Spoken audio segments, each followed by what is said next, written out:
So hi ಎಲ್ರಿಗೂ ನಮಸ್ಕಾರ, welcome back to my YouTube channel. ಎಲ್ರು ಹೇಗಿದ್ದೀರಾ? ಸೊ ಮಕ್ಕಳಿಗೆ ಇನ್ನೇನ್ ಸ್ಕೂಲ್ ಅಂತೂ ಸ್ಟಾರ್ಟ್ ಆಗ್ತಾ ಬಂತು. ಸೊ ಇವತ್ತು ನಾನು ನಿಮ್ಮೆಲ್ರಿಗೂ ಮನೆಯಲ್ಲೇ ನೂಡಲ್ಸ್ ಹೇಗ್ ಮಾಡೋದು ಅಂತ ತೋರಿಸ್ಕೊಡ್ತೀನಿ. ಹೆಲ್ದಿ ಆಗಿರುವಂತಹ ನೂಡಲ್ಸ್ ಹೊರಗಡೆಯಿಂದ ನಾವು ಏನು ರೆಡಿಮೇಡ್ ಪ್ಯಾಕೆಟ್ ತಗೊಂಡ್ಬರ್ತೀವಿ, ಮ್ಯಾಗಿ ನೂಡಲ್ಸ್ ಎಲ್ಲಾನು. ಸೊ ಅದೇ ರೀತಿ ನೂಡಲ್ಸ್ ನ ಮನೇಲಿ ಹೇಗ್ ಮಾಡೋದು ಅಂತ ತೋರಿಸ್ಕೊಡ್ತೀನಿ. ಇದನ್ನ ನಾನು ತೋರಿಸ್ತಾ ಇರೋದು ಮಕ್ಕಳಿಗೋಸ್ಕರ ಅಂತ. ಅಂದ್ರೆ ಮಕ್ಕಳಿಗೆ ಲಂಚ್ ಬಾಕ್ಸ್ ಆಗಿರ್ಬೋದು, ಸ್ನಾಕ್ಸ್ ಬಾಕ್ಸ್ ಆಗಿರ್ಬೋದು, ಎಲ್ಲಾನು ಕೂಡ ಹಾಕೊಡ್ಬೋದು. ನೀವು ತುಂಬಾನೇ ಈಸಿ ಅಂಡ್ ಕ್ವಿಕ್ ಆಗಿ ಮಾಡ್ಕೊಳ್ಳುವಂತಹ ಈ ನೂಡಲ್ಸ್ ರೆಸಿಪಿನ ಮಾಡೋದು ಹೇಗೆ ಅಂತ ತೋರಿಸ್ಕೊಡ್ತೀನಿ. ಅದಕ್ಕೂ ಮೊದಲು ಹೊಸಬ್ರು ಯಾರಾದ್ರೂ ಫಸ್ಟ್ ಟೈಮ್ ನಮ್ ಚಾನಲ್ ನ ನೋಡ್ತಾ ಇದ್ದೀರಾ ಅಂದ್ರೆ ಚಾನಲ್ ನ ಸಬ್ಸ್ಕ್ರೈಬ್ ಮಾಡ್ಕೊಳ್ಳಿ. ಹಾಗೇನೆ ಪಕ್ಕದಲ್ಲಿರುವಂತಹ ಬೆಲ್ ಐಕನ್ ಕೂಡ ಪ್ರೆಸ್ ಮಾಡಿ. ಮತ್ತೆ ಈ ನೂಡಲ್ಸ್ ಇದೆಯಲ್ವಾ, ತುಂಬಾ ಹೆಲ್ದಿ ಆಗಿರುವಂತಹ ನೂಡಲ್ಸ್. ಇದೊಂದು ನೂಡಲ್ಸ್ ನ ನೀವು ಮಾಡೋದ್ ಕಲ್ತ್ಕೊಂಡ್ರಿ ಅಂದ್ರೆ ಈಸಿಯಾಗಿ ಯಾವ ರೆಸಿಪಿ ಬೇಕಾದ್ರೂ ಮಾಡ್ಬಿಡ್ಬೋದು. ಸೊ ಹಾಗೇನೆ ಈ ನೂಡಲ್ಸ್ ಮಾಡಿದ ನಂತರ ಅದರಿಂದ ಯಾವ ರೀತಿ ರೆಸಿಪಿನ ಪ್ರಿಪೇರ್ ಮಾಡೋದು ಅನ್ನೋದು ಕೂಡ ತೋರಿಸ್ಕೊಡ್ತೀನಿ. ಸೊ ಹಾಗಾದ್ರೆ ರೆಸಿಪಿನ ಸ್ಟಾರ್ಟ್ ಮಾಡೋಣ ಬನ್ನಿ. ಮೊದ್ಲು ರೆಸಿಪಿನ ನೋಡ್ಕೊಂಡ್ ಬಂದ್ಬಿಡಿ. ನೋಡೋದಕ್ಕೆ ಎಷ್ಟು ಚೆನ್ನಾಗಿದೆ ಅಲ್ವಾ, ತಿನ್ನೋದಕ್ಕೆ ಅದ್ರ 10ರಷ್ಟು ಚೆನ್ನಾಗಿದೆ. ಇದು 10 ಪಟ್ಟು ಚೆನ್ನಾಗಿದೆ, ತುಂಬಾನೇ ರುಚಿಯಾಗಿದೆ. ಇದು ಮಾಮೂಲಿ ನೂಡಲ್ಸ್ ಗಿಂತನೂ ಕೂಡ ಈ ನೂಡಲ್ಸ್ ತುಂಬಾನೇ ರುಚಿಯಾಗಿದೆ. ಇದನ್ನ ಮಾಡೋದಕ್ಕೆ ಮೊದ್ಲಿಗೆ ಒಂದು ಬೌಲ್ ನ ತಗೊಳ್ಳಿ. ಅದ್ರಲ್ಲಿ 2.5 ಕಪ್ ಆಗುವಷ್ಟು ಗೋಧಿ ಹಿಟ್ಟನ್ನ ತಗೊಳ್ಳಿ. ನಾನಿವತ್ತು ಹೆಲ್ದಿಯಾಗಿ ಮಾಡ್ಬೇಕು ಅಂತ ಗೋಧಿ ಹಿಟ್ಟನ್ನ ತಗೊಂಡಿದೀನಿ. ನಿಮ್ಗೇನಾದ್ರೂ ಗೋಧಿ ಹಿಟ್ಟು ಬೇಡ ಅಂತ ಅಂದ್ರೆ ನೀವು ಮೈದಾ ಹಿಟ್ಟು ಕೂಡ ಬಳಸ್ಕೊಳ್ಬಹುದು. ಆದ್ರೆ ಮೈದಾ ಹಿಟ್ಟನ್ನ ಕೊಡೋದ್ರಿಂದ ಮಕ್ಕಳಿಗೆ ಅಷ್ಟು ಬೇಗ ಜೀರ್ಣ ಆಗೋದಿಲ್ಲ. ಸೊ ಹಾಗಾಗಿ ಆದಷ್ಟು ಈ ತರ ಗೋಧಿ ಹಿಟ್ಟಲ್ಲೇ ಮಾಡ್ಕೊಡಿ. ಮತ್ತೆ ನಾವ್ ಇದನ್ನ ಗೋಧಿ ಹಿಟ್ಟಲ್ಲಿ ಮಾಡಿದೀವಿ ಅಂತ ಕೂಡ ಮಕ್ಕಳಿಗೆ ಗೊತ್ತಾಗಲ್ಲ, ಅಷ್ಟೊಂದು ಚೆನ್ನಾಗಿರತ್ತೆ ಇದು. ಫಸ್ಟಿಗೆ ಒಂದು 1/4 ಚಮಚ ಆಗುವಷ್ಟು ಉಪ್ಪನ್ನ ಸೇರಿಸ್ಕೊಂಡು ಅದಕ್ಕೆ ಒಂದು 1/4 ಚಮಚ ಆಗುವಷ್ಟು ಸೋಡಾ ಪುಡಿನ ಸೇರಿಸ್ಕೊಂಡಿದೀನಿ. ಇದು ಅಡಿಗೆ ಸೋಡಾ, ಮಾಮೂಲಿ ಸೋಡಾನೇ. ಸೊ ಇದನ್ನೆಲ್ಲ ಹಾಕಿ ಫಸ್ಟ್ ಹಾಗೇನೆ ಮಿಕ್ಸ್ ಮಾಡ್ಕೊಳ್ಳೋಣ, ಡ್ರೈ ಮಿಕ್ಸ್ ತರ ಮಾಡ್ಕೊಳ್ಳಿ. ಸೊ ಅಡಿಗೆ ಸೋಡಾ ನಿಮ್ಗೆ ಆಪ್ಷನಲ್, ಬೇಕಾದ್ರೆ ಹಾಕೊಳ್ಬಹುದು, ಇಲ್ಲ ಅಂದ್ರೆ ಸ್ಕಿಪ್ ಮಾಡ್ಕೊಳ್ಬಹುದು. ಸೊ ಸೋಡಾ ಏನಕ್ಕೆ ಹಾಕ್ತಿವಿ ಅಂತ ಅಂದ್ರೆ ಇದು ನೂಡಲ್ಸ್ ಸ್ವಲ್ಪ ಉಬ್ಬಿ ಬರ್ಲಿ ಅಂತ ಅಷ್ಟೇನೆ. ಇದಕ್ಕೆ ಸ್ವಲ್ಪ ಸ್ವಲ್ಪನೇ ನಾರ್ಮಲ್ ವಾಟರ್ನ ಹಾಕೊಂಡು ನೀಟಾಗಿ ಇದನ್ನ ಮಿಕ್ಸ್ ಮಾಡ್ತಾ ಬನ್ನಿ. ಇದು ಚೆನ್ನಾಗಿ ಕಲ್ಸ್ಕೋಬೇಕು. ಈ ನಾವು ಚಕ್ಲಿ ಮತ್ತೆ ಇದೆಲ್ಲಾನು ಲಟ್ಟಿಸ್ಬೇಕಾದ್ರೆ, ಮಿಕ್ಸ್ಚರ್ ಎಲ್ಲ ಮಾಡ್ಬೇಕಾದ್ರೆ ಅದು ಚಕ್ಲಿ ಮಿಷಿನ್ ಹಾಕ್ಬಿಟ್ಟು ಯಾವ ತರ ನಾವು ಅದನ್ನ ಒತ್ಕೋತೀವಲ್ವಾ, ಆ ತರ ಇದು ಹದ ಇರ್ಬೇಕು. ಸೊ ಹಾಗಾಗಿ ಆದಷ್ಟು ಒಂದ್ ಸ್ವಲ್ಪ ಸಾಫ್ಟ್ ಆಗಿ ಕಲ್ಸ್ಕೊಳ್ಳಿ. ಹಾಗಂತ ತುಂಬಾ ಸಾಫ್ಟ್ ಆಗಿ ಕಲ್ಸಕ್ ಹೋಗ್ಬೇಡಿ, ಆಮೇಲೆ ನೂಡಲ್ಸ್ ಅನ್ನೋದು ಬೇಗನೆ ಮೆತ್ತಗಾಗ್ಬಿಡತ್ತೆ. ಸೊ ಹಾಗಾಗಿ ಒಂದು ಮೀಡಿಯಂ, ಈ ನಾರ್ಮಲ್ ಆಗಿ ನಾವು ಚಪಾತಿಗೆಲ್ಲ ಕಲಿಸ್ತೀವಲ್ವಾ ಅದೇ ತರ ಕಲಿಸ್ಕೊಳ್ಳಿ. ಆದ್ರೆ ಒಂದ್ ಸ್ವಲ್ಪ ಸಾಫ್ಟ್ ಆಗಿ ನಾದ್ಕೊಳ್ಳಿ. ಒಂದ್ 2-3 ನಿಮಿಷ ಚೆನ್ನಾಗಿ ಇದನ್ನ ನಾದ್ಕೊಳ್ಳಿ, ಅವಾಗ ನಿಮ್ಗೆ ಕರೆಕ್ಟ್ ಆಗತ್ತೆ. ಸೊ ಇದಕ್ಕೆ ನೀವು ಯಾವುದೇ ರೀತಿಯಾದಂತಹ ಬಿಸಿ ನೀರನ್ನ ಹಾಕಿ ಕಲ್ಸುವ ಅವಶ್ಯಕತೆ ಇಲ್ಲ. ತಣ್ಣಗಿರೋ ನೀರು, ಮಾಮೂಲಿ ನೀರು ಅಂದ್ರೆ ನಾವು ನಾರ್ಮಲ್ ವಾಟರ್ ಕುಡಿತೀವಲ್ವಾ ಅದೇ ನೀರನ್ನ ಹಾಕೊಂಡು ಕಲಿಸ್ಕೊಳ್ಳಿ. ನೋಡಿ ಇವಾಗ ನಾನು ಕಲಿಸ್ಕೊಂಡಿದ್ ಆಗಿದೆ. ನೀಟಾಗಿ ಈ ತರ ಕಲ್ಸಿದ ನಂತರ ಇದ್ರ ಮೇಲ್ಗಡೆ 1 ಚಮಚ ಎಣ್ಣೆನ ಹಾಕ್ಬಿಟ್ಟು ಇದನ್ನ ಚೆನ್ನಾಗಿ ಮಿಕ್ಸ್ ಮಾಡ್ಕೊಳ್ಳಿ. ಎಣ್ಣೆ ಹಾಕೋದ್ರಿಂದ ನಮ್ಗೆ ಅದನ್ನ ಒತ್ತೋದಕ್ಕೆ ಈಸಿ ಆಗತ್ತೆ, ಮತ್ತೆ ಬೇಗ ಸಾಫ್ಟ್ ಆಗತ್ತೆ ಹಿಟ್ಟು. ಅದಕ್ಕೋಸ್ಕರ ಒಂದ್ ಸ್ವಲ್ಪ ಎಣ್ಣೆನ ಹಾಕೊಂಡು ನೀಟಾಗಿ ಮಿಕ್ಸ್ ಮಾಡ್ಕೊಳ್ಳಿ. ನೀವು ಇದನ್ನ ಕಲ್ಸಿ ಇಡ್ಬೇಕು ಅನ್ನೋ ಅವಶ್ಯಕತೆ ಏನು ಇಲ್ಲ, ಇಮಿಡಿಯೇಟ್ ಆಗಿ ನೀವು ಮಾಡ್ಕೊಳ್ಬಹುದು. ಕಲ್ಸಿದ ತಕ್ಷಣನೇ ಮಾಡುವಂತಹ ಕ್ವಿಕ್ ರೆಸಿಪಿ ಇದು.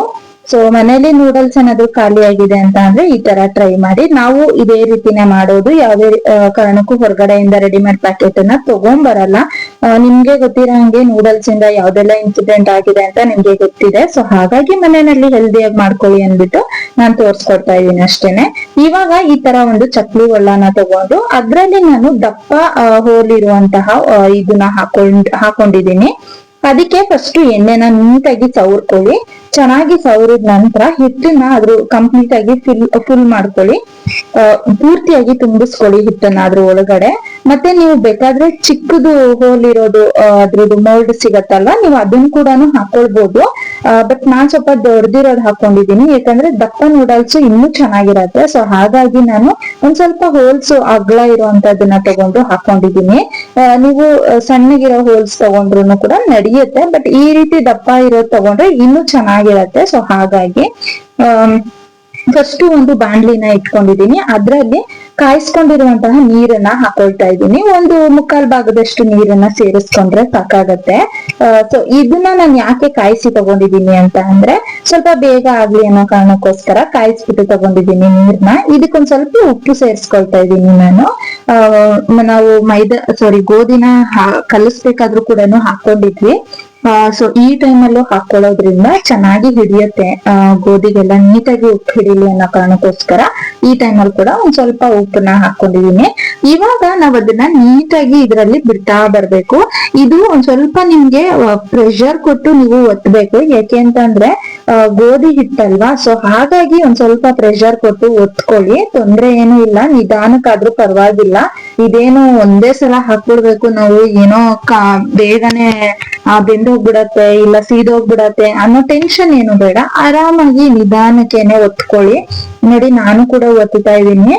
ಸ್ವಲ್ಪ ಟೈಟ್ ಆಗಿರತ್ತೆ, ಪರವಾಗಿಲ್ಲ, ಆದ್ರೂ ಕೂಡ ನೀಟಾಗಿ ಈ ತರ ನಿಧಾನವಾಗಿ ಒತ್ಕೊಳ್ಳಿ. ಅದನ್ನ ನೀವು ಬಿಸಿ ನೀರಿಗೆ ಹಾಕ್ತಾ ಇದ್ದಂಗೆನೆ ಅದು ಸ್ವಲ್ಪ ದಪ್ಪ ಆಗೋದಕ್ಕೆ ಸ್ಟಾರ್ಟ್ ಆಗತ್ತೆ. ನೋಡ್ತಾ ಇರ್ಬೋದು ನೀವು ಅದು ಎಲ್ಲಿಗ್ ಬೇಕು ಅಲ್ಲಿಗೆ ಕತ್ರಿಯಿಂದ ಕಟ್ ಮಾಡ್ಕೊಳ್ಳಿ. ಅಂದ್ರೆ ತುಂಬಾ ಉದ್ದ ನೂಡಲ್ಸ್ ಬೇಕು ಅಂತ ಅಂದ್ರೆ ನೀವು ಕಂಪ್ಲೀಟ್ ಆಗಿ ನೀವು ಹಾಕೊಳ್ಬಹುದು. ಇಲ್ಲ ಅಂತ ಅಂದ್ರೆ ನನ್ಗೆ ಒಂದ್ ಮೀಡಿಯಂ ಸೈಜ್ ಅಲ್ಲಿ ನನ್ಗೆ ನೂಡಲ್ಸ್ ಬೇಕು ಅಂತ ಅಂದ್ರೆ ನಿಮ್ಗೆ ಯಾವ ಸೈಜ್ ಬೇಕಲ್ಲ ಆ ಸೈಜ್ಗೆ ನೀವು ಕತ್ರಿಯಿಂದ ಈ ತರ ಕಟ್ ಮಾಡ್ಕೊಳ್ಬಹುದು.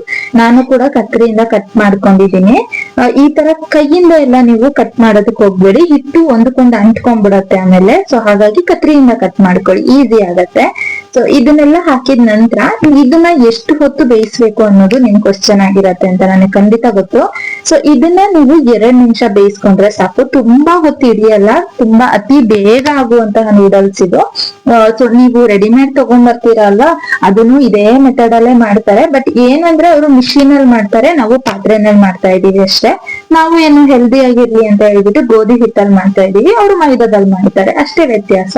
ನೀವು ಬೇಕಾದ್ರೆ ಈ ಗೋಧಿ ಬೇಡ ಅಂತಂದ್ರೆ ಮೈದಾ ಕೂಡ ಯೂಸ್ ಮಾಡಿ ಮಾಡ್ಕೊಳ್ಬಹುದು, ಅದು ವೈಟ್ ನೂಡಲ್ಸ್ ಆಗತ್ತೆ. ಬಟ್ ನಾನ್ ಗೋಧಿ ಯೂಸ್ ಮಾಡಿರೋದ್ರಿಂದ ಈ ಕಲರ್ ಇದೆ ಅಷ್ಟೇನೆ. ಸೊ ಇವಾಗ ಇದು ಒಂದ್ 2 ನಿಮಿಷ ಕುದಿ ಬಂದ್ರೆ ಸಾಕು. ನಿಮ್ಗೇನು ಇದು ಇಮಿಡಿಯೇಟ್ ಆಗಿ ಹಾಕಿದ ತಕ್ಷಣನೇ ಗಟ್ಟಿ ಆಗ್ಬಿಡತ್ತೆ. ನೋಡಿ, ನೀವು ಒಂದು ನೂಡಲ್ಸ್ ನ ಈ ತರ ತೆಗೆದ್ಬಿಟ್ಟು ಸೆಂಟ್ರಿಗೆ ಕಟ್ ಮಾಡಿದ್ರೆ ನಿಮ್ಗೆ ಅದು ಉಗುರಿಗೆ ಅಂಟಬಾರ್ದು, ನೀಟಾಗಿ ಕಟ್ ಆಗ್ಬೇಕು. ಓಕೆನಾ? ನಿಮ್ಗೆ ಕೈಗೆ ಅಂಟ್ಕೋಬಾರ್ದು, ನೀಟಾಗಿ ಒಂದ್ ಕಟ್ಟಲ್ಲಿ ಕಟ್ ಆಯ್ತು ಅಂತ ಅಂದ್ರೆ ನಿಮ್ಗೆ ನೂಡಲ್ಸ್ ಅನ್ನೋದು ಬೆಂದಿದೆ ಅಂತ ಅರ್ಥ. ಒಂದ್ ಸ್ವಲ್ಪ ಮೀಡಿಯಂ ಫ್ಲೇಮ್ ಅಲ್ಲಿ ಇಟ್ಕೊಂಡು ಒಂದು 2 ನಿಮಿಷ ನೀವು ಇದನ್ನ ಬೇಯಿಸ್ಕೊಂಡ್ರೆ ನೂಡಲ್ಸ್ ಬೇಗನೆ ರೆಡಿ ಆಗೋಗತ್ತೆ. ಚೆಕ್ ಮಾಡ್ಕೊಳ್ತಾ ಇರಿ ಅವಾಗವಾಗ. ಸೊ ಇವಾಗ ಆಗಿದೆ ಇದು, ನಾನ್ ತೋರಿಸ್ತಾ ಇಲ್ಲ, ಕೈಗೂ ಅಂಟ್ಕೊಳ್ಳಿಲ್ಲ, ಮತ್ತೆ ಒಂದೇ ಕಟ್ಟಲ್ಲಿ ಕಟ್ ಆಯ್ತು ಕೂಡ. ಇದನ್ನ ನಾನು ತೆಗೆದಿಟ್ಕೊಂಡಿದೀನಿ ನೋಡಿ. ಇದನ್ನ ಒಂದು ಜಾಲರಿಗೆ ನೀವು ತೆಗೆದು ಇಟ್ಕೊಂಡು ನಂತರ ನೀವು ಇದಕ್ಕೆ ಒಂದ್ ಸ್ವಲ್ಪ ತಣ್ಣೀರನ್ನ ಹಾಕಿ ಚೆನ್ನಾಗಿ ಇದಕ್ಕೆ ತಣ್ಣಗ್ ಮಾಡ್ಬೇಕಾಗತ್ತೆ. ಬಿಸಿನಲ್ಲಿ ಹಾಗೆ ಇಡೋದಕ್ಕೆ ಹೋಗ್ಬೇಡಿ ಗೈಸ್. ನಾನು ಯಾವತ್ತೂ ಹೇಳ್ತಾ ಇರ್ತೀನಿ, ನೀವು ಶಾರ್ಟ್ಸ್ ವಿಡಿಯೋನ ನೋಡ್ಬಿಟ್ಟು ಯಾವ್ದೇ ರೆಸಿಪಿನ ಟ್ರೈ ಮಾಡೋದಕ್ಕೆ ಹೋಗ್ಬೇಡಿ. ಶಾರ್ಟ್ಸ್ ವಿಡಿಯೋನ ನೋಡಿ ನಿಮ್ಗೆ ಅರ್ಥ ಆದ್ರೆ ನೀವು ಮಾಡಿದ್ರೆ ಓಕೆ, ಬಟ್ ಆದಷ್ಟು ಲಾಂಗ್ ವಿಡಿಯೋಗಳನ್ನ ನೋಡಿ ನೀವು ರೆಸಿಪಿಗಳನ್ನ ಟ್ರೈ ಮಾಡಿ. ಯಾಕೆ ಗೊತ್ತಾ, ಇವಾಗ ನೋಡಿ ನಾನು ಹೇಳಿರ್ಲಿಲ್ಲ ಅಂತ ಹೇಳಿದ್ರೆ ನೀವು ಬಿಸಿ ಇರೋ ನೂಡಲ್ಸ್ ನ ಹಾಗೆ ಇಡ್ತಾ ಇದ್ರಿ. ಮತ್ತೆ ಹಾಗೆ ಇಡೋದ್ರಿಂದ ಏನಾಗತ್ತೆ ಅದು ಅಂತಂದ್ರೆ ಒಂದಕ್ಕೊಂದು ಅಂಟ್ಕೊಳತ್ತೆ, ಮತ್ತೆ ತುಂಬಾ ಬೇಗನೆ ಮೆಲ್ಟ್ ಆದಂಗ ಆಗತ್ತೆ. ಸೊ ಆ ಕಾರಣಕ್ಕೋಸ್ಕರ ಸೊ ನಾವು ನೀರಿಂದ ತೆಗ್ದಿದ ತಕ್ಷಣನೇ ಅದಕ್ಕೆ ಮಾಮೂಲಿ ನೀರ್ ಏನಿದೆ, ನಾರ್ಮಲ್ ವಾಟರ್ ಏನಿದೆ, ಅದರಿಂದ ಅದನ್ನ ಒಂದ್ ಸ್ವಲ್ಪ ನೀಟಾಗಿ ತೊಳಿಬೇಕು. ತೊಳ್ದಂಗ್ ಮಾಡಿದ್ರೆ ನಿಮ್ಗೆ ಅದು ಇಮಿಡಿಯೇಟ್ ಆಗಿ ಕೂಲ್ ಆಗತ್ತೆ, ತಣ್ಣಗಾಗತ್ತೆ. ಸೊ ತಣ್ಣಗಾದ್ಮೇಲೆ ನೀವ್ ಅದ್ರಲ್ಲಿರೋ ನೀರು ಎಕ್ಸ್ಟ್ರಾ ಏನಿದೆ ಅದನ್ನೆಲ್ಲ ಜಾಲರಿನಲ್ಲಿ ಹಿಡಿದು ತೆಗ್ದಿದ್ರಿ ಅಂತ ಅಂದ್ರೆ ನೂಡಲ್ಸ್ ಅನ್ನೋದು ರೆಡಿ ಆಗೋಗ್ಬಿಡತ್ತೆ. ಸೊ ಇವಾಗ ಇದು ನೂಡಲ್ಸ್ಗೆನೆ ಯಾವ ರೀತಿಯಾಗಿ ರೆಸಿಪಿ ಮಾಡೋದು ಅಂತ ತೋರಿಸ್ಕೊಡ್ತಾ ಇದ್ದೀನಿ. ಫಸ್ಟ್ ಒಂದು ಕಡಾಯಿನ ಇಟ್ಕೊಳ್ಳಿ, ಅದ್ರಲ್ಲಿ 1-2 ಚಮಚ ಎಣ್ಣೆ ಅಥವಾ ಬೆಣ್ಣೆನ ಹಾಕೊಳ್ಳಿ. ಮಕ್ಕಳು ಬೆಣ್ಣೆ ಇಷ್ಟ ಪಡ್ತಾರೆ ಅಂದ್ರೆ ನೀವು ಧಾರಾಳವಾಗಿ ಬೆಣ್ಣೆ ಕೂಡ ಹಾಕೊಳ್ಬಹುದು. ನಂತರ ಇದಕ್ಕೆ 1 ಈರುಳ್ಳಿನ ಸ್ಲೈಸ್ ಆಗಿ ಕಟ್ ಮಾಡಿ ತಗೊಂಡಿದ್ದೀನಿ. ಹಾಗೇನೆ 1/4 ಚಮಚ ಆಗೋಷ್ಟು ಶುಂಠಿ ಬೆಳ್ಳುಳ್ಳಿ ಪೇಸ್ಟ್ ಕೂಡ ಹಾಕಿದೀನಿ. ಇದನ್ನ ಹಾಕಿ ಚೆನ್ನಾಗಿ ಇದನ್ನ ಮಿಕ್ಸ್ ಮಾಡ್ಕೋಬೇಕಾಗತ್ತೆ. ನೀವು ನೂಡಲ್ಸ್ ನ ತುಂಬಾ ದಿನಗಳ ಕಾಲ ಇಟ್ಕೋಬೇಕು ಅಂತ ಅಂದ್ರೆ ನೀವು ರೆಡಿಮೇಡ್ ಇಟ್ಕೊಂಡಿರುವಂತಹ ನೂಡಲ್ಸ್ ನ ಬಿಸಿಲ್ಗೆ ಹಾಕಿ ಚೆನ್ನಾಗಿ ಒಣಗಿಸ್ಬೇಕು ನೀವು. ಅವಾಗ ನೀವು ಯಾವಾಗ ಬೇಕಿದ್ರು ಕೂಡ ನೂಡಲ್ಸ್ ಬೇಕಾದ್ರೆ ಮಾಡ್ಕೋಬಹುದು. ಈ ತರ ನೂಡಲ್ಸ್ ಎಲ್ಲ ನಾವು ಮ್ಯಾಗಿ ಎಲ್ಲ ಮಾಡ್ತೀವಲ್ವಾ, ನೀರೊಳಗಡೆ ಹಾಕಿ ಆ ತರ ಮ್ಯಾಗಿನ ನೀವು ಪ್ರಿಪೇರ್ ಮಾಡ್ಕೋಬಹುದು ನೀವು ಒಣಗ್ಸಿಟ್ಕೊಂಡ್ರೆ.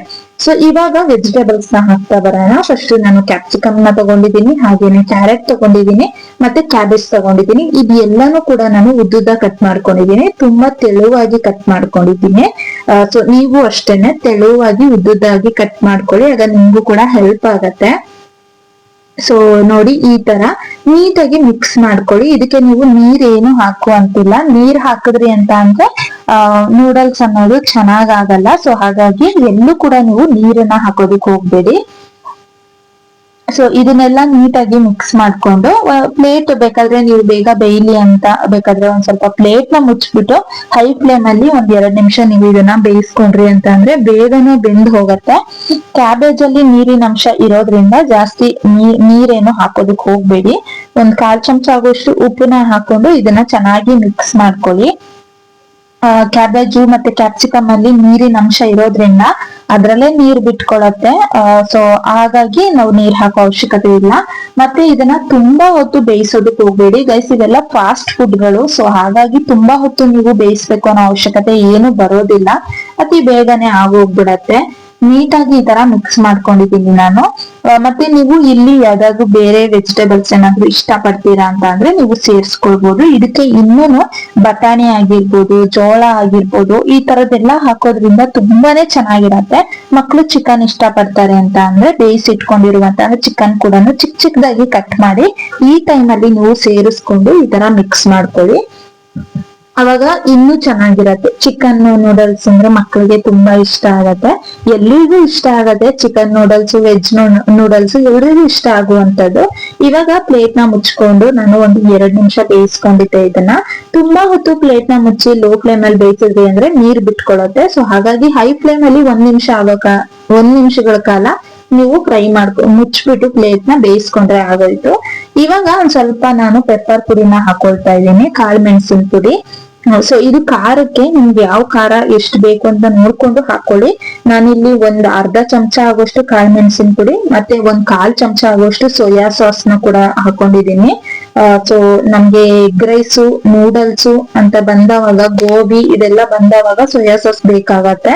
ಇಲ್ಲಿ ನಾನು ರೆಡ್ ಚಿಲ್ಲಿ ಸಾಸ್ 1/4 ಚಮಚ ತಗೊಂಡಿದೀನಿ. ನೀವೇನಾದ್ರೂ ಗ್ರೀನ್ ಚಿಲ್ಲಿ ಸಾಸ್ ಇದ್ರೆ ನೀವು ಗ್ರೀನ್ ಚಿಲ್ಲಿ ಸಾಸ್ ಕೂಡ ತಗೊಳ್ಬಹುದು. ಹಾಗೇನೆ 1/4 ಚಮಚ ಆಗೋಷ್ಟು ನಾನಿಲ್ಲಿ ಖಾರದ ಪುಡಿನ ತಗೊಳ್ತಾ ಇದ್ದೀನಿ.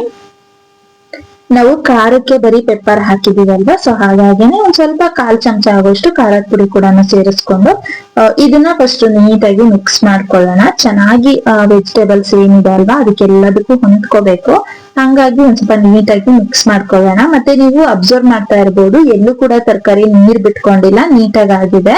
ಒಂದ್ ಸ್ವಲ್ಪ ಮಧ್ಯದಲ್ಲಿ ಈ ತರ ಗ್ಯಾಪ್ ಮಾಡ್ಕೊಂಡು ನೂಡಲ್ಸ್ ನ ಸೇರಿಸ್ಕೊಳ್ಳಿ. ನೋಡಿ ಇವಾಗ ನೂಡಲ್ಸ್ ಹೇಗಿದೆ ಅಂತ ನೀವೇ ನೋಡ್ತಾ ಇರ್ಬೋದು. ಎಷ್ಟು ಉದ್ರುದ್ರಾಗಿದೆ, ಹೇಗಿದೆ ಅಂತ ತೋರಿಸ್ತಾ ಇದ್ದೀನಿ. ಒಂದು ಕೂಡ ಒಂದಕ್ಕೊಂದು ಅಂಟ್ಕೊಂಡಿಲ್ಲ, ಯಾಕೆ ಅಂದ್ರೆ ನಾನು ನೀಟಾಗಿ ಟಿಪ್ಸ್ ಗಳನ್ನ ಫಾಲೋ ಮಾಡ್ಕೊಂಡಿದ್ದೀನಿ, ಹಾಗಾಗಿ ಅಷ್ಟೇನೆ. ಸೊ ಇವಾಗ ನೀವು ಬೇಕಾದ್ರೆ 2 ಫೋರ್ಕ್ ಇಂದ ಈ ತರ ಮಿಕ್ಸ್ ಮಾಡ್ಕೊಳ್ಬಹುದು. ಇಲ್ಲ ಅಂತ ಅಂದ್ರೆ ಒಂದೇ ಒಂದು ಫೋರ್ಕ್ ಇಂದ ಕೂಡ ನೀವು ಮಿಕ್ಸ್ ಮಾಡ್ಕೊಳ್ಬಹುದು. ನಾನು ಸ್ಟಾರ್ಟಿಂಗ್ ಅಲ್ಲಿ 2 ಫೋರ್ಕ್ ಇಂದ ಮಿಕ್ಸ್ ಮಾಡ್ಕೊಂಡು ಅದಾದ ನಂತರ 1 ಫೋರ್ಕ್ ಅಲ್ಲೇನೆ ಮಿಕ್ಸ್ ಮಾಡ್ತಾ ಇದ್ದೀನಿ. ನೋಡಿ ಈ ತರ ನೀಟಾಗಿ ಮಿಕ್ಸ್ ಮಾಡ್ಕೊಳ್ಳಿ. ಮತ್ತೆ ಇದನ್ನ ನೀವು ತುಂಬಾ ಹೊತ್ತು ಫ್ರೈ ಮಾಡೋದಕ್ಕೆ ಹೋಗ್ಬಾರ್ದು. ಬೇಗ ಅಂದ್ರೆ 1-2 ನಿಮಿಷಕ್ಕೆ ಸ್ಟವ್ ನ ಆಫ್ ಮಾಡ್ಕೊಂಡ್ಬಿಡಿ. ಇದನ್ನೆಲ್ಲ ಮಿಕ್ಸ್ ಮಾಡಿ 1-2 ನಿಮಿಷ ಬಿಡಿ ಅಷ್ಟೇನೆ. ನಂತರ ನೀವು ಇದಕ್ಕೆ ಸ್ಟವ್ ಆಫ್ ಮಾಡ್ಕೋಬೇಕಾಗತ್ತೆ. ಅದಕ್ಕೂ ಮೊದ್ಲು ಇದಕ್ಕೆ ಒಂದು ಇಂಗ್ರೀಡಿಯಂಟ್ ನ ಹಾಕ್ಬೇಕು. ಅದಾದ ನಂತರ ನೀವು ಸ್ಟವ್ ನ ಆಫ್ ಮಾಡ್ಕೋಬೇಕಾಗತ್ತೆ. ನಾನು ಏನು ಅಂತ ಹೇಳ್ತೀನಿ. ಫಸ್ಟ್ ಇದನ್ನ ಈ ತರ ಮಿಕ್ಸ್ ಮಾಡ್ಕೊಳ್ಳಿ. ನಿಮ್ಗೆ ಏನಾದ್ರು ಇಷ್ಟ ಇದ್ರೆ ಈ ಟೈಮ್ ಅಲ್ಲಿ ಕೊತ್ತಂಬರಿ ಸೊಪ್ಪು ಕೂಡ ಸೇರಿಸ್ಕೋಬಹುದು. ಮತ್ತೆ ಈ ಟೈಮ್ ಅಲ್ಲಿ ನೀವು ಒಂದ್ ಸ್ವಲ್ಪ ಉಪ್ಪು, ಖಾರ ಇದನ್ನೆಲ್ಲ ಚೆಕ್ ಮಾಡ್ಕೊಂಡು ಅಕಸ್ಮಾತ್ ಉಪ್ಪು ಏನಾದ್ರು ಬೇಕು ಅಂದ್ರೆ ಇನ್ನೊಂದ್ ಸ್ವಲ್ಪ ಇದಕ್ಕೆ ಆಡ್ ಮಾಡ್ಕೊಳ್ಳಿ ಉಪ್ಪನ್ನ, ಅವಾಗ ಕರೆಕ್ಟ್ ಆಗತ್ತೆ. ನೋಡ್ತಾ ಇರ್ಬೋದು ನೂಡಲ್ಸ್ ಹೇಗ್ ರೆಡಿ ಆಗಿದೆ ಅಂತ. ಒಂದು ಕೂಡ ಅಂಟ್ಕೊಂಡಿಲ್ಲ ಮತ್ತೆ ನೀರ್ ಬಿಟ್ಕೊಂಡಿಲ್ಲ. ಮಾಮೂಲಿ ನಾವು ನೂಡಲ್ಸ್ ನ ಮನೇಲಿ ಮಾಡಿದಾಗ ಹೇಗಿರತ್ತೆ ಹಾಗೆ ಇದೆ. ಸೊ ನನಗೆ ಒಂದ್ ಸ್ವಲ್ಪ ಉಪ್ಪು ಬೇಕು ಅಂತ ಅನ್ನಿಸ್ತು, ಹಾಗಾಗಿ ಮತ್ತೆ 1/4 ಚಮಚ ಆಗುವಷ್ಟು ಉಪ್ಪನ್ನ ನಾನು ಸೇರಿಸ್ಕೊಂಡಿದ್ದೀನಿ. ಒಂದ್ ಸ್ವಲ್ಪ ಸಪ್ಪೆ ಅನ್ನಿಸ್ತು, ಸೊ ಹಂಗಾಗಿ ಉಪ್ಪು ಸೇರಿಸ್ಕೊಂಡು ಈ ತರ ಮಿಕ್ಸ್ ಮಾಡಿದೀನಿ. ಮತ್ತೆ ಇನ್ನೊಂದೇನು ಅಂತ ಅಂದ್ರೆ ತುಂಬಾ ನೀವು ಸ್ಪೂನ್ ಇಂದ ಆಗ್ಲಿ ಫೋರ್ಕ್ ಇಂದ ಆಗ್ಲಿ ತುಂಬಾ ಮಿಕ್ಸ್ ಮಾಡಕ್ ಹೋಗ್ಬೇಡಿ. ಆದಷ್ಟು ಪಾತ್ರೆಯಿಂದಾನೇ ಮಿಕ್ಸ್ ಮಾಡ್ಕೊಳಕ್ಕೆ ಟ್ರೈ ಮಾಡಿ. ಟಾಸ್ ಮಾಡಿದ್ರೆ ನಿಮ್ಗೆ ನೀಟಾಗಿ ಮಿಕ್ಸ್ ಆಗತ್ತೆ ಅದು. ಸೊ ನೋಡಿ ಇವಾಗ ನಾನು ಮಿಕ್ಸ್ ಮಾಡಿದ ಆಗಿದೆ. ಲಾಸ್ಟ್ ಅಲ್ಲಿ 1/4 ಚಮಚ ಆಗೋಷ್ಟು ವಿನಿಗರ್ ನ ಸೇರ್ಸ್ಕೋಬೇಕಾಗತ್ತೆ. ನಾವ್ ಇದಕ್ಕೆ ಚಿಲ್ಲಿ ಸಾಸ್ ಹಾಕಿದೀವಿ, ಹಾಗೇನೆ ಸೋಯಾ ಸಾಸ್ ನ ಹಾಕಿದೀವಿ. ಸೊ ಲಾಸ್ಟ್ ಅಲ್ಲಿ ಚೂರು ವಿನಿಗರ್ ನ ಹಾಕೋದ್ರಿಂದ ಇನ್ನೂ ಕೂಡ ತುಂಬಾನೇ ಚೆನ್ನಾಗಿರತ್ತೆ. ಸೊ ಹಾಗಾಗಿ ಲಾಸ್ಟ್ ಅಲ್ಲಿ 1/4 ಚಮಚ ಆಗುವಷ್ಟು ವಿನಿಗರ್ ನ ಸೇರಿಸ್ಕೊಳ್ತೀನಿ ಇವಾಗ ನಾನು. ಸೊ ಈ ಟೈಮಲ್ಲಿ ಮತ್ತೆ ನಾನು ಟೇಸ್ಟ್ ಮಾಡಿ ನೋಡಿದೀನಿ, ಕರೆಕ್ಟ್ ಆಗಿದೆ ಟೇಸ್ಟ್ ವೈಸ್, ಯಾವ್ದು ಕೂಡ ಹೆಚ್ಚು ಕಡಿಮೆ ಆಗಿಲ್ಲ, ಕರೆಕ್ಟ್ ಆಗಿತ್ತು ನನ್ಗೆ ಟೇಸ್ಟ್. ಅದೇ ಲಾಸ್ಟ್ ಅಲ್ಲಿ 1/4 ಚಮಚ ಆಗುವಷ್ಟು ವಿನಿಗರ್ ನ ನಾವ್ ಇದ್ರಲ್ಲಿ ಆಡ್ ಮಾಡ್ಕೋಬೇಕಾಗತ್ತೆ. ಫೈನಲ್ ಟಚ್ ನಾವು ವಿನಿಗರ್ ಹಾಕಿದ್ರೇನೆ ನಮ್ಗೆ ರುಚಿ ಬರೋದು. ಸೊ ಹಾಗಾಗಿ ಮಿಕ್ಸ್ ಮಾಡ್ದಿರ ನೀವು ವಿನಿಗರ್ ನ ಹಾಕೊಳ್ಳಿ. ವಿನಿಗರ್ ಹಾಕಿದ ನಂತರನೇ ನೀವು ಇದನ್ನ ನೀಟಾಗಿ ಒಂದ್ಸಲ ಮಿಕ್ಸ್ ಮಾಡ್ಬಿಟ್ಟು ಸ್ಟವ್ ನ ಆಫ್ ಮಾಡ್ಕೊಂಡ್ಬಿಡಿ. ತುಂಬಾ ಹೊತ್ತು ನೀವು ಇದನ್ನ ಬೇಯಿಸ್ತಾ ಹೋದ್ರಿ ಅಂತ ಅಂದ್ರೆ ನೂಡಲ್ಸ್ ಎಲ್ಲ ಕಟ್ ಆಗ್ಬಿಡತ್ತೆ, ಮತ್ತೆ ತುಂಬಾ ಕಟ್ ಆಗ್ಬಿಟ್ರೆ ತಿನ್ನೋದಕ್ಕೂ ಚೆನ್ನಾಗಿರಲ್ಲ. ಸೊ ಹಾಗಾಗಿ ಆದಷ್ಟು ಬೇಗ ಸ್ಟವ್ ನ ಆಫ್ ಮಾಡ್ಕೊಳ್ಳಿ. ಇಷ್ಟ ಮಾಡಿದ್ರಿ ಅಂತ ಅಂದ್ರೆ ನೂಡಲ್ಸ್ ಮನೆಯಲ್ಲೇ ರೆಡಿ ಆಗತ್ತೆ. ಅದು ಹೆಲ್ದಿ ಆಗಿರುವಂತಹ ನೂಡಲ್ಸ್ ಮನೆಯಲ್ಲಿ ರೆಡಿ ಆಗತ್ತೆ. ಸೊ ಇಷ್ಟನೇ ನೂಡಲ್ಸ್ ಮಾಡ್ಕೊಳ್ಳೋದು, ತುಂಬಾನೇ ಚೆನ್ನಾಗಿರತ್ತೆ ಈ ನೂಡಲ್ಸ್. ಟ್ರೈ ಮಾಡಿ ನೋಡಿ ಹೇಗಿತ್ತು ಅಂತ. ಸೊ ಇದನ್ನ ನೀವು ಮಕ್ಕಳು ಲಂಚ್ ಬಾಕ್ಸಿಗಾಗಿರ್ಬೋದು ಇಲ್ಲ ಸ್ನಾಕ್ಸಿಗಾಗಿರ್ಬೋದು ಎಲ್ಲದಕ್ಕೂ ಕೂಡ ಹಾಕೊಳ್ಬಹುದು. ಇಷ್ಟ ಮಾಡ್ಕೊಂಡ್ವಿ ಅಂತ ಅಂದ್ರೆ ಮನೆಯಲ್ಲೇ ನೂಡಲ್ಸ್ ಅನ್ನೋದು ರೆಡಿ ಆಗೋಗತ್ತೆ. ಸೊ ಈ ಒಂದು ನೂಡಲ್ಸ್ ರೆಸಿಪಿ ನಿಮ್ಮೆಲ್ರಿಗೂ ಇಷ್ಟ ಆಗಿದೆ ಅನ್ಕೊಂಡಿದೀನಿ. ಅತಿ ಹೆಚ್ಚಾಗಿ ಮಕ್ಕಳಿಗೆ ಇಷ್ಟ ಆಗತ್ತೆ ಇದು. ದಯವಿಟ್ಟು ಮನೆಯಲ್ಲಿ ಹೆಲ್ದಿಯಾಗಿ ಮಾಡ್ಕೊಡಿ. ಅದ್ರಲ್ಲೂ ಈ ತರ ನೂಡಲ್ಸ್ ಮಕ್ಕಳಿಗೆ ಸ್ವೀಟ್ ಅಂಡ್ ಸ್ಪೈಸಿ ಆಗಿರೋದು ಅಂತಂದ್ರೆ ತುಂಬಾನೇ ಇಷ್ಟಪಟ್ಟು ತಿಂತಾರೆ. ಸೊ ಹಾಗಾಗಿ ಈ ತರ ನೂಡಲ್ಸ್ ನ ಮಕ್ಕಳಿಗೆ ನೀವು ಕೂಡ ಮಾಡ್ಕೊಡಿ ಅನ್ಬಿಟ್ಟು ನಾನು ಈ ನೂಡಲ್ಸ್ ನ ನಿಮ್ಗೋಸ್ಕರ ಶೇರ್ ಮಾಡಿದೀನಿ. ಸೊ ಈ ರೆಸಿಪಿ ನಿಮ್ಮೆಲ್ರಿಗೂ ಇಷ್ಟ ಆಗಿದೆ ಅನ್ಕೊಂಡು ನಾನು ಇವತ್ತಿನ ವಿಡಿಯೋನ ಮುಗಿಸ್ತಾ ಇದ್ದೀನಿ. ನಾನ್ ಸಿಗ್ತೀನಿ ಮುಂದಿನ ಒಂದು ಹೊಸ ರೆಸಿಪಿ ಜೊತೆಗೆ. ಅಲ್ಲಿವರೆಗೂ ನಮ್ಮ ಚಾನೆಲ್ ನ ನೋಡ್ತಾ ಇರಿ.